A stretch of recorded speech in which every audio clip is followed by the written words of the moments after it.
Hi, grade sevens. So today we're going to be talking about different types of rhyme, and we're going to discuss 5 types of rhyme. So we'll be talking about single rhyme, double, and triple. As well, we'll be discussing internal rhyme. So internal rhyme is when 2 words within a sentence would rhyme, and we'll also be discussing external rhyme, where if you are looking at 2 sentences, the last word in each of those sentences rhymes with each other, which is the type of rhyme we're most kind of used to seeing in poetry. So I have 3 sets of words here, and we're going to see if we can figure out how these rhymes differ from each other. So the first set of words is rabbit and habit. The second set of words is car and far, and the third set is pollution and solution. So each of these sets of words differ in the number of rhymes and syllables as well. So, for example, rabbit and habit are both 2-syllable words, and those 2 syllables rhyme with each other. Car and far are only 1-syllable words, but that 1 syllable in each of them rhymes. Car, far. They both have that AR ending. The next set of words, pollution and solution. As we can tell looking at those two words have syllables, and those 3 syllables rhyme with each other. Pollution, solution.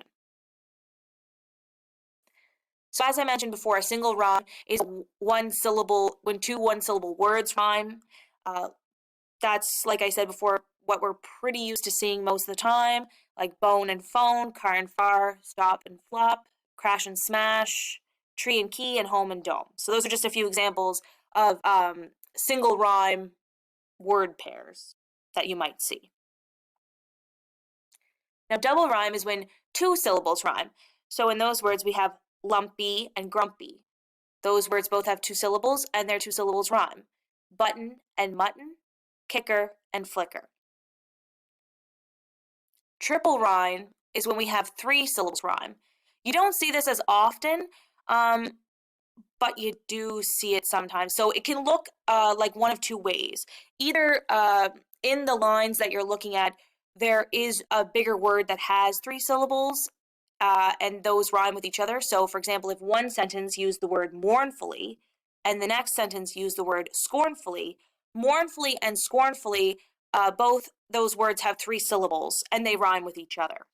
Sometimes a poet will do this by combining a double rhyme and a single rhyme to make a triple rhyme. So in the sentence you see below, it says, the tripping clown was slipping down. So tripping and slipping both contain a double rhyme. Clown and down is a single rhyme, but together this creates a 3-syllable rhyme. Kind of think of it like 2 + 1 = 3, basically. So tripping clown, slipping down. 3 syllables in each of those little short phrases, and that's how we are creating that triple rhyme. We're kind of combining words with a different amount of syllables to make a triple rhyme.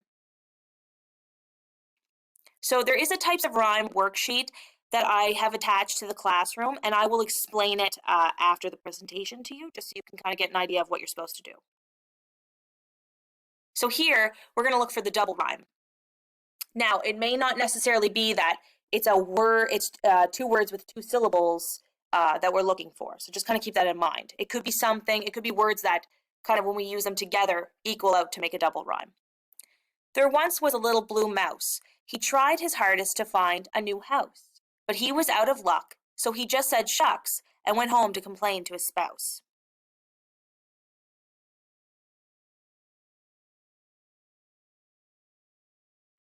So, in this little quick poem we've seen here, the double rhyme is actually made by 2 words that contain a single rhyme. So, blue and new. Both are single rhyming words with 1 syllable each. Mouse and house are both 1-syllable words with a single rhyme. But when we combine them together, blue mouse, new house, we actually get 2 sentences that end with a double rhyme, because 1 + 1 = 2. So now we're going to talk a little bit about internal and external rhyming. So I'm using two lines from Lose Yourself by Eminem. I don't know if you're familiar with 8 Mile, maybe not, but here are the two examples. One of them contains internal rhyme, and the other one, it contains external rhyme, and I want to see if you can tell the difference. So the first sentence says, vomits on his sweater already, mom spaghetti. The second line says, you own it, so you better never let it go. You only get one shot, so let it blow.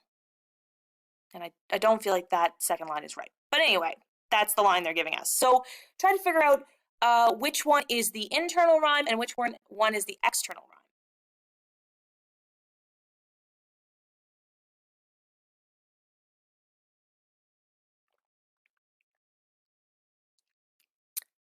So if we look at line number 1, we notice that already rhymes with spaghetti. And the words are in the middle of a sentence. They rhyme with each other. So this is what we would know as internal rhyme, because the rhyming is happening within the sentence, inside of the sentence. In number 2, we see an example of external rhyme, which is kind of something we're more familiar with, because we see that go and blow, those are the two words at the end of each of those sentences, rhyme with each other. So number 1 is internal rhyme, and number is an example of external rhyme. So like I mentioned earlier, internal rhyme occurs within one line of the poem. For example, I hate to brag about my awesome swag, because brag and swag rhyme with each other. And an end rhyme occurs at the end of the two lines. So, for example, we hear the word spit and legit, and they both rhyme with each other. And those words can be found at the end of those sentences.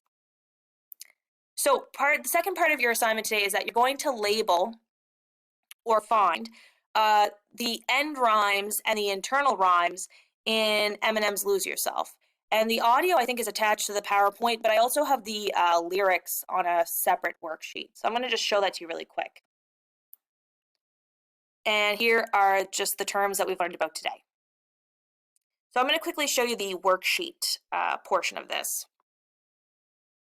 So it's called Type of Rhyme Worksheet. And what I did is that I took a PDF and I made it into a worksheet that you could actually type in and use.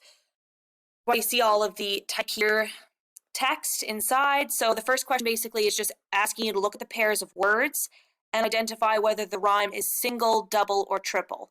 And you can basically determine that by looking at the amount of syllables that you find in each of those words.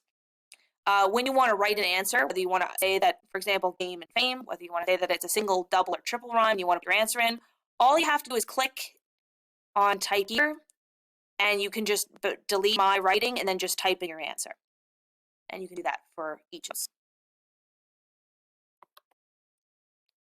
Number 2 says to create rhymes for the following words. And I'll read the words to you because they are a little bit hard to see. The first one is dabble. The second one is crazy, simple, love, hate, and dream. So those are the words that I'd like to create rhymes for. The rhymes can be, it doesn't matter if they're single, double, or triple. They don't have to necessarily be the same amount of syllables as the word you're seeing there, as long as they rhyme.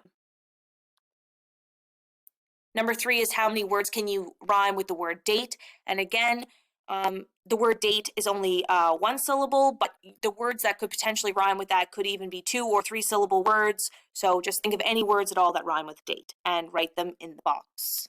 And then all you do is just, again, click in and backspace my writing and just type in words that rhyme with date.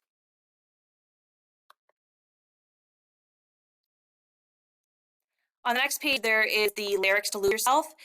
Now, you can do this one of 2 ways. Either you can do what I've done here, and you can just create a shape around the types of rhymes. For example, I found an end rhyme at the beginning, heavy and spaghetti, so I just made a square around it. Or if you find that making the shapes is kind of too much work, you can just write the word down in the table in slide 3. So you could just write the end rhymes in this side of the table and the internal rhyme in this side of the table. So you can do it either way, either just making shapes or the table. Doesn't matter which way you do it, it's up to you, whatever is easier for you to do.